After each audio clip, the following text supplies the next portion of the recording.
नमस्कार, आप स्वराज पोस्ट देख रहे हैं। मैं हूं आपके साथ अभिनव कुमार। बिहार में इसी वर्ष चुनाव होने हैं। चुनावी सरगर्मियां काफी तेज है। हर राजनीतिक दल लगातार एक दूसरे पे आरोप प्रत्यारोप लगा रहे हैं और इसी क्रम में आज हमारे साथ बातचीत करने के लिए AIMIM के प्रदेश इकाई बिहार प्रदेश इकाई के अध्यक्ष अख्तुल इमाम साहब है। जरा इनसे समझने का प्रयास करते हैं कि बिहार में चुनाव है। इन्होंने कुछ दिन पहले लालू प्रसाद यादव के नाम एक खत लिखा था, जिस खत में इन्होंने कई चीजों का जिक्र किया था। आखिर उस खत का कोई रिप्लाई अभी तक आया नहीं। सर, आपने तो एक खत लिखा, लेकिन उस खत का कोई जवाब नहीं मिला। खत के जवाब का मुझे इंतजार जरूर है, लेकिन बेचैनी बहुत ज्यादा नहीं है। मैं अपनी तैयारी जारी रखा हूँ, देखता हूँ उनका खत के जवाब में क्या कुछ आता है। मैं उसका इंतजार कर रहा हूँ, लेकिन मेरी तैयारी में कोई कमी नहीं है। अच्छा सर, ऑप्शन क्या है आपके पास? क्योंकि हमेशा कहा जाता है आपको किसी पार्टी के क्या हैं, ए हैं कि बी हैं कि सी हैं, आपको ही पता है किस पार्टी का नाम। तो हम ये जानना चाहते हैं कि बिहार चुनाव है इस बार, आपने क्या ऑप्शन रखा? अगर इधर से अगर खत का कोई जवाब नहीं आता है तो क्या आप दूसरे रास्ते के लिए तैयार हैं? ये पहला मौका नहीं है जी। 2020 के इलेक्शन से पहले भी मैंने खत तो नहीं लिखा था, संदेशा भेजा ही था। और पटने में प्रेस कॉन्फ्रेंस करके, बड़ा विशाल प्रेस कॉन्फ्रेंस करके ये मैसेज देने की कोशिश की थी, लेकिन उसका कोई जवाब नहीं मिला। मैं इलेक्शन लड़ा, गठबंधन बनाया, अपना थर्ड ऑप्शन बनाया। बिहार में थर्ड फ्रंट हमारा था, है ना, ग्रांड डेमोक्रेटिक सेकुलर अलायंस हमने बनाया और इलेक्शन लड़े मजबूती से। मैं मजबूती से लड़ूंगा इलेक्शन, उसमें दिक्कत की क्या बात है। लेकिन मेरा एक लार्जर इंटरेस्ट ये है कि बिहार में इस वक्त सेकुलर वोटों के बिखराव से कहीं न कहीं से कम्युनल फोर्सेस को फायदा मिल रहा है। इसलिए मेरे को निज तकलीफ भी पहुंची है, उसके बावजूद मैंने इस गम को भुलाकर मैंने उदारता दिखाई है कि आओ विचारधारा की वजह से बिहार के भविष्य को बचाने के लिए, बिहार में सौहार्द को स्थापित करने के लिए, सामाजिक और धार्मिक सौहार्द बरकरार रहे इसके लिए, और यहाँ जो सांप्रदायिक शक्तियां हैं उनको शिकस्त देने के लिए आओ मिलकर लड़ते हैं। तो अब अगर उनको पसंद आए तो अच्छी बात, अगर न पसंद आए तो मैंने तो अपने दायित्व का निर्वहन करा दिया है। अब उनका मामला है, वो जाने। मेरा अपना मंजिल का मुसाफिर हूँ, कदम आगे बढ़ाता रहूंगा, उसमें दिक्कत की क्या बात है। कितने सीटों पे इस बार आप लोगों की तैयारी? हमारे पास 2-3 चीजें हैं अभी। पहले इनके खत का जवाब आ जाए, उसके बाद फिर मेरा होता है कि हम थर्ड फ्रंट बनाने में कितना कामयाब होते हैं। अगर नहीं हुआ तो हमको अकेले लड़ने की बारी हो सकती है। तो हालात के मुताबिक हम अपना निर्णय लेंगे। अच्छा, अगर मान लीजिए अकेले लड़ने की बारी आ जाती है तो कितने सीटों पे आपकी तैयारी है? अब पहले देख लेंगे सारे सिचुएशन, उस वक्त तो फिर ये संदेशा भी तो लोगों तक पहुंचाना आप ही के माध्यम से होगा, वो बताएंगे समय पर। अच्छा, 9 तारीख को नेता प्रतिपक्ष राहुल गांधी बिहार आ रहे हैं। बिहार के नेता प्रतिपक्ष तेजस्वी यादव भी एक प्रदर्शन में शामिल होने जा रहे हैं। क्या आपकी पार्टी उस प्रदर्शन में शामिल हो रही है? ये मुद्दा दलितों से जुड़ा हुआ है, मुद्दा गरीबों से जुड़ा हुआ है, पिछड़ों से जुड़ा हुआ है, बिहार के निरक्षरों से जुड़ा हुआ है, पलायन मजदूरों से जुड़ा हुआ है। इसलिए हम उसका समर्थन नहीं, बल्कि अपने आप पर भी हमने 9 तारीख को अपने पार्टी के लोगों को कहा है कि जहां भी रहे झंडे डंडे के साथ आप भी पूरा वो सहयोग करें। ये इलेक्शन कमीशन जो पुनरीक्षण की बात कर रहा है, इसको आपकी पार्टी किस तरीके से देखे? क्योंकि आप लोग भी उस कमेटी में इलेक्शन कमीशन से मिलने गए थे, क्या किस प्रकार से देखें? बादशाह तुगलक जो था रातों रात कह दिया कि दिल्ली में नहीं रहेगी राजधानी, तुगलकाबाद, है ना। लेकिन जब वहां चले गए तुगलक तो उनकी सिपाही पानी के बगैर मर रहे थे। उन्होंने पहले वहां का अध्ययन किया नहीं था। तो मुझे भी ऐसा लगता है कि इलेक्शन कमीशन ने बिहार की लोगों के व्यवहारिक कठिनाइयों को सामने में नहीं रखा और नतीजा के आनंद फानन में इन्होंने 25 दिन के अंदर में SIR कराने का फैसला ले लिया। लेकिन अब जब उनके लोग गए हैं, BLOs गए हैं और देख रहे हैं कि यहाँ पर लाखों की तादाद में मजदूर पलायन है, वो घर में है ही नहीं, उनका कैसे होगा। यहाँ पर जो सिविल रजिस्ट्रेशन का मामला है वो 16% था 2005 तक, नेशनल रेट 62.5% था। वहां पर बिहार में मरने और जीने का सही तौर पर रजिस्ट्रेशन भी नहीं हो पाता है, तो आम लोगों के पास ये सर्टिफिकेट भी नहीं है।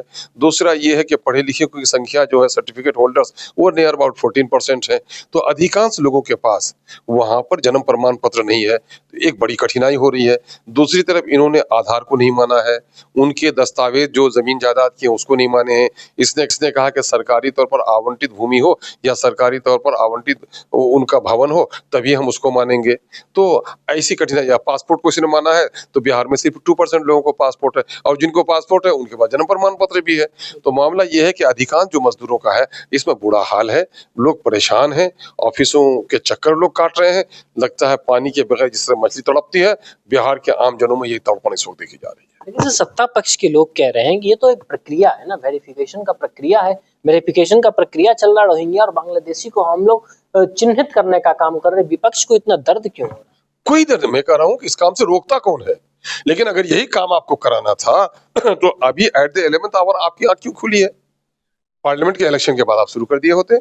2002 में आपने कराया था, तो 2002 में कराया था तो 2004 में असेंबली इलेक्शन हुआ था, पार्लियामेंट्री इलेक्शन हुआ था बिहार में, पूरे देश में, और 2005 में बिहार में असेंबली इलेक्शन हुआ था। तो एक लंबा वक्त लोगों को मिला था। तो अभी इतनी जल्दीबाजी क्यों है आपको? आप इसका समय विस्तार कर दीजिए। डी वोटर यकीनन नहीं रहने चाहिए। जो भारत का निवासी होगा वही वोटर होगा, ये तो हम इस बात का समर्थन कर रहे हैं। लेकिन आप इतने कम समय में, बिहार में पलायन मजदूर हैं, सैलाब है वहां पर, कश्तियां चल रही हैं वहां पर, वहां के लोगों का सर्टिफिकेट नहीं है, इतना कम समय क्यों दे रहे हैं?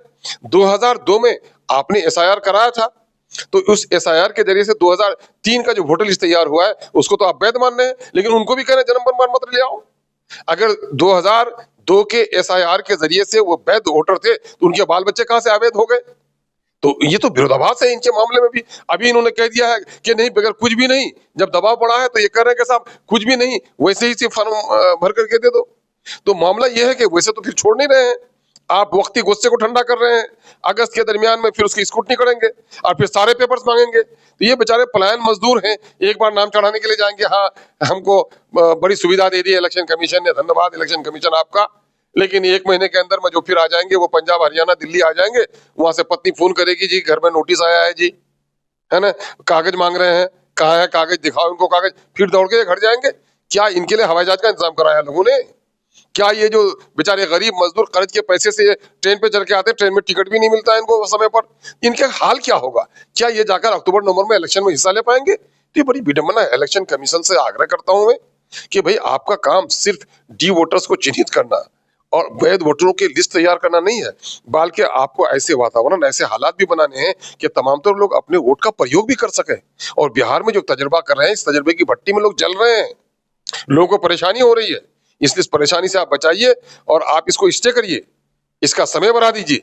और फिर 2024 में अभी आपने पार्लियामेंट का इलेक्शन कराया है, आपको अगर ऐसा ही लगता है कि इतने डी वोटर्स थे, इतने गलत लोग थे, तो क्या जिससे वो लोग चुन गए हैं, और अगर किसी पार्लियामेंट्री क्षेत्र में अगर 20,000 15,000 लोग निकल गए और वहां का आदमी 10,000 से जीता है कोई, तो उनका जीत तो अवैध करार होगा? क्या उसका रिकॉल करेंगे आप? जब आपने 2024 को माना है तो 2025 को एग्जाम करिए, इससे आप करिए, इसको समय विस्तार कीजिए। एसआईआर कराना आपका संवैधानिक हक है, हम आपसे नहीं रोक सकते, हम आपका सहयोग करने के लिए तैयार हैं। सर, चिराग पासवान को लेके क्या सोचते हैं? वो हर जगह रैली कर रहे हैं, संविधान बचाने की बात करते हैं। उन्होंने कहा कि हम 243 सीट पे चुनाव लड़ेंगे, चिराग पासवान बनकर चुनाव लड़ेंगे। इसको आप किस तरीके से देखते हैं, और जिस तरीके से उनका आए दिन जो बयान होता है उसको आप किस प्रकार से देखते हैं? ये तो समझ से परे है। एक तरफ वो एनडीए के साथ है और फिर एनडीए के खिलाफ हर जगह इलेक्शन लड़ेंगे। ये उनसे पूछो। चेहरा मेरा ही रहेगा उस साथ। अबे चेहरा मेरा ही रहेगा तो आप अपने चेहरे के मुताबिक ही ना एनडीए में हैं। एनडीए में अलग रूप है क्या, यहाँ अलग रूप है क्या? तो ये तो उनसे पूछने की बात है, उनकी क्या पॉलिसी, बीजेपी की क्या पॉलिसी है। मैं समझता हूँ कि चिराग पासवान जी को जरा सा चिंतन मंथन करना चाहिए। उनके पिताजी की जो राजनीति थी वो दलितों के हित को सामने में रखकर होती थी। क्या आज जहाँ खड़े हैं, बिहार में जाति आधारित गणना की रिपोर्ट आई है, उसमें 1 लाख से ज्यादा शेड्यूल कास्ट के लोगों की नौकरी छिपा गए लोग, उस पर आप क्यों नहीं बोल पाते? आज जो ये तौगलकी फरमान है इलेक्शन कमीशन ऑफ इंडिया का, उससे सबसे ज्यादा प्रभावित हो रहे हैं दलित, उससे प्रभावित हो रहे हैं शोषित पीड़ित पिछड़ी जाति के लोग, गरीब मुसलमान। उस पर कहाँ कुछ बोल पाते हैं आप? तो दलितों के हित की बात न करेंगे या दलितों का नेता सिर्फ नाम का बन के रहेंगे, तो इस पर चिंतन मंथन करना चाहिए। बहरहाल वो साथ लड़ेंगे या अलग अलग लड़ेंगे, ये एनडीए की फैमिली की बात है, उस पर हम लोग क्या कह सकते हैं। अच्छा, आखिरी में सर हम पे एक प्रशांत किशोर पर एक सवाल लेना चाहेंगे कि प्रशांत किशोर जिस तरीके से पदयात्रा उन्होंने किया, एक लंबे समय तक पदयात्रा किया, अब वो चुनाव ही लड़ने की बात कर रहे हैं, सारी सीटों पे चुनाव लड़ेंगे। आप उनकी राजनीति को किस तरीके से देख रहे हैं, और अगर आपको मौका मिलता है प्रशांत किशोर के साथ गठबंधन करने का, तो क्या आपकी पार्टी प्रशांत किशोर के साथ गठबंधन करने के लिए तैयार है? आप पहले प्रशांत किशोर जी से मालूम कर लीजिए, उसके बाद हम अपने विचारों को रखेंगे। लेकिन प्रशांत किशोर जी ने बड़ी मेहनत की है, बिहार के युवा पीढ़ी को उसने जगाया है। हालांकि उनका जो सिस्टम है बहुत खर्चीला है, काफी पेड वर्कर्स हैं उनके पास, उनको शक्ति भी है, और उन्होंने एक काम तो किया है कि कम से कम बेईमानों का पुल बड़ी मजबूती से उसने खोलने का काम किया है। और मैं साधुवाद देता हूं उनको कि बिहार की नई पीढ़ी को जगाने का उसने काम किया है। चलिए, वक्त देने के लिए बहुत बहुत धन्यवाद। आप लोग इस पूरी बातचीत पर क्या कुछ सोचते हैं, कमेंट में अपना प्रतिक्रिया जरूर लिखिएगा। नमस्कार।